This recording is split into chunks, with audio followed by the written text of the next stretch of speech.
ফুটপাতে চা বিক্রি করলেও ঢাকায় রয়েছে তার কোটি টাকা দামের ফ্ল্যাট, দামি গাড়ি, নিজেই চালাতে পারেন নিজের প্রাইভেট কার। তারপরও ফুটপাতে কেন চা বিক্রি করেন সুন্দরী এই নারী?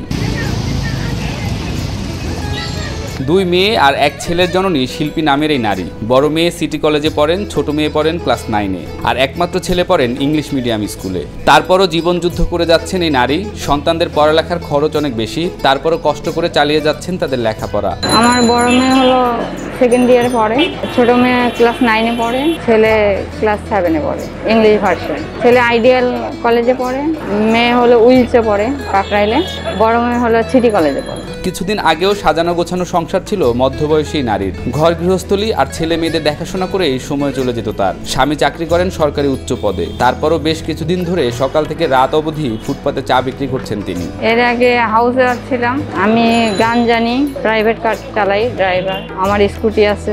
আমি প্রতিদিন হলো বাচ্চাদের স্কুল কলেজে দেই, আমি নিজেই যাতায়াত করি। গান শেখা কিংবা গাড়ি চালানো কোনোটাই সহজ ছিল না শিল্পীর জীবনে। বিয়ের আগে নিজের পরিবার আর পরবর্তীতে স্বামীর বাধা থাকলেও প্রবল ইচ্ছা শক্তি থেকেই এসব শিখেছেন তিনি। এছাড়া স্বামীর কারণেই অনেকটা পিছিয়ে পড়েছেন বলে দাবি করেন শিল্পী নামের এই নারী। আমার একটা শখ ছিল বলে আমি গান শিখবো, সেই ক্ষেত্রে আর কি আমি একা একা গান শিখি, একা একা গান গাই। আমি ড্রাইভিং শিখছি অনেক শখ করে, অনেক বাধা ছিল, আমার হাজব্যান্ড সেগুলো ভালোভাবে নেয়নি। আমি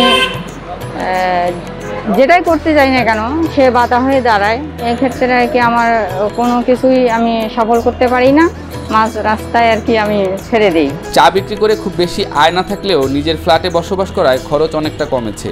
নিজেদের যে ফ্ল্যাটে শিল্পী বসবাস করছেন সেরকম একটি ফ্ল্যাট ঢাকা শহরে ভাড়া নিতে হলেও খরচ করতে হতো মাসে প্রায় 1.5 লক্ষ টাকা।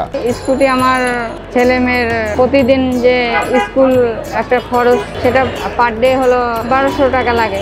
সেই স্কুটি আমি অনেক কষ্ট করে কিনছি, একটু একটু করে টাকা জমাই আর কি কিনছি। আর হাজব্যান্ড গাড়ি নিয়ে এসে, গাড়ি দেয়নি আমাদেরকে।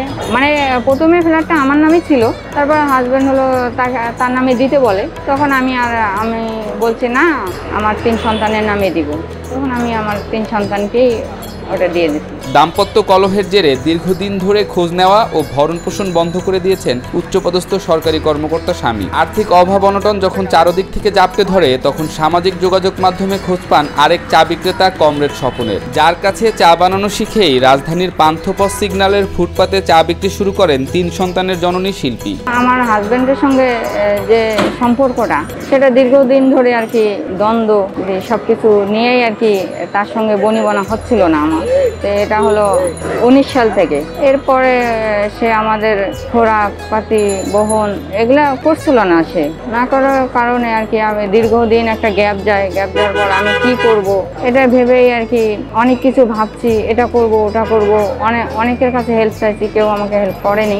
নেক্সট ডে আমি যখন মোবাইলে আর কি সার্চ দিলাম গুগলে, তখন স্বপন ভাইয়ের হলো একটা ভিডিও দেখি, চায়ের দোকানদার চা বিক্রি করেন, বিপ্লবী চা। সেখান থেকে আমি উৎসাহ পাই। উনি বলেছেন যে কেউ যদি এটা করতে চায় আমি শেখাবো। আমি ওনার সঙ্গে যোগাযোগ করি, উনি আমাকে যাইতে বলেন। ওনার কাছে আমি জিনিসটা শিখতে পেরেছি। এখানে আজকে যে আসতে পেরেছি, এটা পুরাটাই অবদান তার। সকাল থেকে রাত পর্যন্ত ফুটপাতে চা বিক্রি করে শিল্পী আয় করেন 1000 থেকে 1200 টাকা। ছেলে মেয়ে নিয়ে কোনোভাবে চলে যাচ্ছে এক সময়ের বিলাসী জীবনযাপন করা এই নারীর। মায়ের এমন উদ্যোগে 3 সন্তানও তাকে উৎসাহ দিচ্ছেন বলে জানান শিল্পী। প্রতিদিন আয় 1-1500 তো থাকে না, ওই 1000-1200 মতো সামথিং। এখন যেহেতু তার বাবা হলো তাদেরকে অ্যাকসেপ্ট করছে না, এই কারণে হলো মায়ের কাছে থাকা, এটাকে মাকে তারা উৎসাহ দিচ্ছে এবং সাপোর্ট দিচ্ছে।